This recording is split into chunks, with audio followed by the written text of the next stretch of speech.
আজকে আপনারা দেখতে পেয়েছেন যে একজন মাননীয় স্পিকার এবং একজন ডেপুটি স্পিকার আজকে নির্বাচিত হয়েছেন। আমরা তাদেরকে কনগ্রাচুলেট করি, আমরা তাদেরকে অভিনন্দন জানাই। আমরা এক্সপেক্ট করি গণতন্ত্রের এই ধারাবাহিকতায় পার্লামেন্টে সকলেই যেন সুযোগ পান, ন্যায্য সুযোগ পান, এটি তারা এনশিওর করবেন।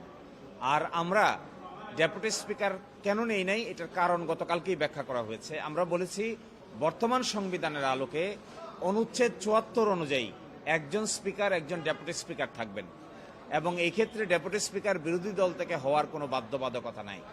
কিন্তু জুলাই সনদ বাস্তবায়ন স্কিমে বলা হয়েছিল নিম্নকক্ষে ২ জন ডেপুটি স্পিকার থাকবেন, তার মধ্যে একজন হবেন বিরোধী দল থেকে, একজন হবেন সরকারি দল থেকে।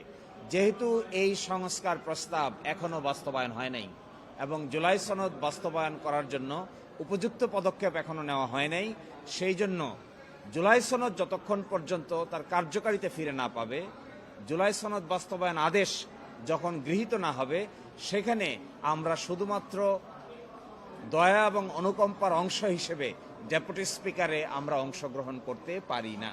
আমরা যদি এখন ডেপুটি স্পিকারে অংশগ্রহণ করি, তাহলে জুলাই সনদে ঐকমত্য হয়েছে যে সমস্ত বিষয়, এগুলোর কার্যকারিতা কিছুটা হলেও আপাত অর্থে গুরুত্ব হারিয়ে যাবে।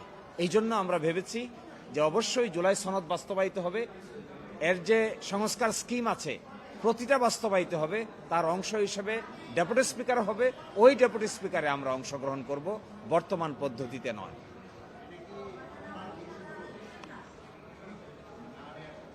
হ্যাঁ, আমরা তো মনে করি জুলাই সনদ যদি বাংলাদেশে বাস্তবায়িত না হয়, বিশেষ করে ৩০টি ঐকমত্যের ভিত্তিতে গৃহীত সিদ্ধান্ত যদি বাস্তবায়িত না হয়, তাহলে আংশিক বিষয়ে শুধুমাত্র নিজের কিছু সুবিধা দেখে আমরা এই প্রক্রিয়ায় অংশগ্রহণ করা সমীচীন নয়। তাতে রাজনৈতিকভাবে এবং আইনগতভাবে এটি সঠিক পদক্ষেপ হবে না বলে আমরা মনে করি।